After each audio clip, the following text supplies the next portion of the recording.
Hi guys, I'm Megan, and welcome to another episode of There I Read It, where I'm reading Harry Potter for the first time in my life, and today we are on Chapter 7 of Harry Potter and the Prisoner of Azkaban. This chapter is actually pretty short. I don't have a ton of notes. It's pretty much Harry going to his other classes for the year, so we have potions and then defense against the dark arts. So to just jump right into what I have written down. So of course, potions class is still with Snape, and they're working on a shrinking potion, but Malfoy is claiming that his arm is still all messed up from Buckbeak, so he's just like, I can't do any of this stuff on my own.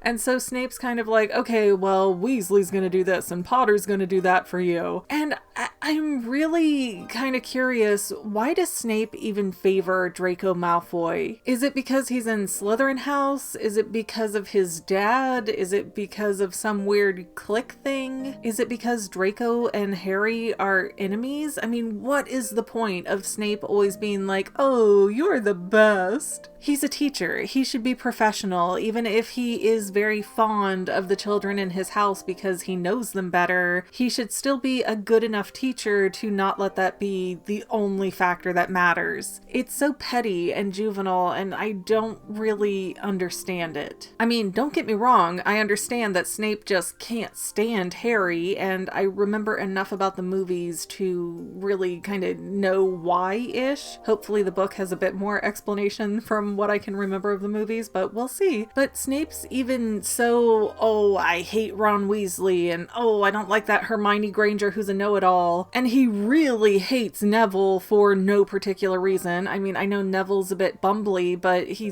that's genuine. It's not like he's doing it to be stupid or something. I mean, it's not like Neville's a high schooler who's always trying to pull pranks like the older Weasley kids. He's legitimately just sort of offbeat from most other wizards. So just always seeing Snape so constantly involved as a teacher or a Quidditch referee or whatever else, and he's so much, I hate Gryffindor people, it's weird and it's really unprofessional. So I don't understand that level of his unprofessionalism. And speaking of Snape really hating my poor sweet baby Nevsy, Neville's potion is actually orange, not the green that it's supposed to be. And I think it was in their very first potions class in the Sorcerer's Stone, Snape said something like, oh, potions is a subtle art and it's not for everybody. Not everybody's going to be able to master it. And maybe Neville is just one of those people who will never be able to master it because it's just too subtle of an art form for him. And I hate that about most schools in general, where they're like, you're going to learn subjects A, B, C, D, E, F, G. And if you're not good at subjects G and B, then you're a failure and we hate you. Your entire adult life is doomed. And it shouldn't be like that, in my opinion. If you're really good and passionate and talented in a subject, even if it's singing or art, things that aren't really held in high regard, you should be allowed to pursue that, because you know what? There are people who make careers as professional artists or singers or opera people, whatever. It's not like there are no jobs out there for it. But school systems, and especially in America, they're so much like, no, you're going to have this education to be a nice voter and factory worker. That's all you can be in life. And then we wonder why this country's falling apart left and right. You know, 100 years ago, the government would build a building and then hire artists to make murals and sculptures and stuff for the inside of that building, and they were gorgeous. And now we just discourage everybody. They all have to be one size fits all on the exact same educational track, and that doesn't work for most people. And I know this is getting off topic for Harry Potter stuff, but let me just twist that to say,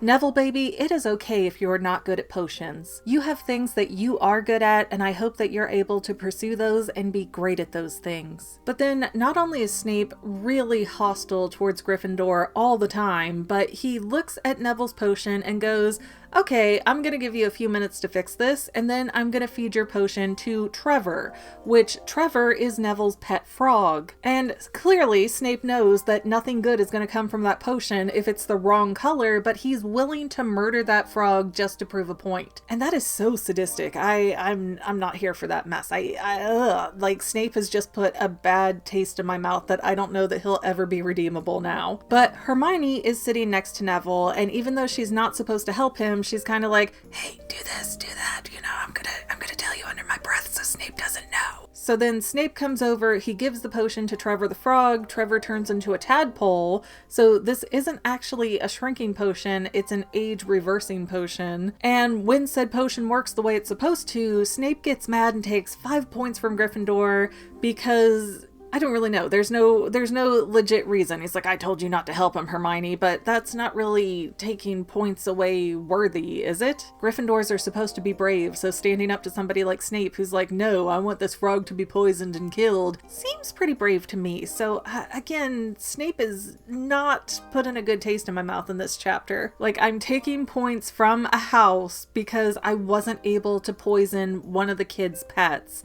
And keep in mind, these are 8th graders at this point. That's just totally sick. Anyways, that horrible class is over and Hermione is acting strange. She ends up in different places than the boys think that they last saw her, and she has way too many books. And Hermione's just kind of like, mind your business, boys, mind your business. But now it's time for the first Defense Against the Dark Arts lesson, and it's going to be a practical lesson with Boggarts. Boggarts are creatures that take the shape of whatever a person fears most, but it can only handle one person at a time, so the more people in a room, sort of the safer you are. And so while the students are marching to the room where the Boggart has been caught, Peeves pops up and starts singing a loopy loopy Lupin. And I really don't know enough about Lupin to kind of guess what that's about, but I'm assuming there's going to be a lot that comes out about Lupin being crazy. I already have strong suspicions that he is some kind of wolf or werewolf creature because, Lupin, and he sleeps all day, and it just all seems to fit in that direction. We'll see though, don't spoil it for me. But Peeves annoys Lupin enough that he says waddy wazzy, and then gum shoots up Peeves' nose, and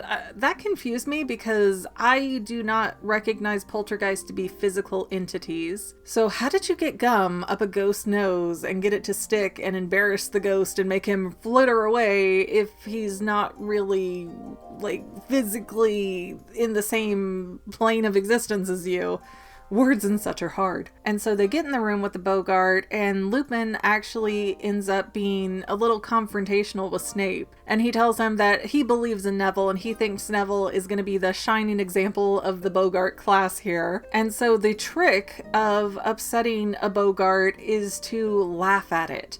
So you cast the spell Ridiculous, and the Boggart will turn into whatever you're thinking about that you think is funny, and you laugh at it, and that takes away his power. I guess Boggarts are guys with fragile masculinity? I don't know. This is a weird way to defeat a thing. But Neville has to go first because Lupin just talked him up to Snape. And Neville is most afraid of Professor Snape, so he makes Professor Snape wear his granny's dress and big giant vulture hat. And pretty much everybody in the class gets to face off against the Boggart. Some people, like Neville, do it twice. And by the end of the class, Harry has not gotten to go up against the Boggart, and neither has Hermione. So everybody else gets 5 points for Gryffindor for every time they faced off against the Boggart, so 10 points for Neville. And then Harry and Hermione get 5 points each for answering Lupin's questions about what Boggarts are and how to defeat them and such. But Harry is actually really upset that Lupin stopped him from facing off against the Boggart. Although I do see it from the teacher perspective of course, what is Harry gonna fear most? Most likely Lord Voldemort, and you don't want that to manifest in front of a room full of students. Witches and wizards use so little logic as it is. As soon as they saw the shape of Voldemort, they'd be freaking out. And I don't know for sure, but I'm just assuming that if that scenario did take place, then the Boggart would get more powerful because even if Harry wasn't afraid, everybody else in the room would be, and I'm sure it could feed off of that in some way. But what I did find curious is that Lupin faced off with the Boggart and it turned into a crystal ball. So does he maybe have like a gypsy curse or something on him? I I don't really know how a crystal ball would connect. It would be kind of funny if Lupin was most afraid of Professor Trelawney because she's a Kookadook's girl, but I somehow do not think that that is the issue, and I'm very curious about Lupin and to find out more, but that's kind of my end of notes of this chapter. Like I said, it was a pretty cut and dry chapter without a ton of stuff to really go in deeply and analyze. But now that the book has kind of checked off all the obligatory re-meetings and let's go over things that already happened sort of stuff, I'm hoping it starts to take off now. But I guess we'll find out together next week when the next episode of There I Read It comes out. Oh, you know what though? Before we go, I have a new puppy. You guys want to see her?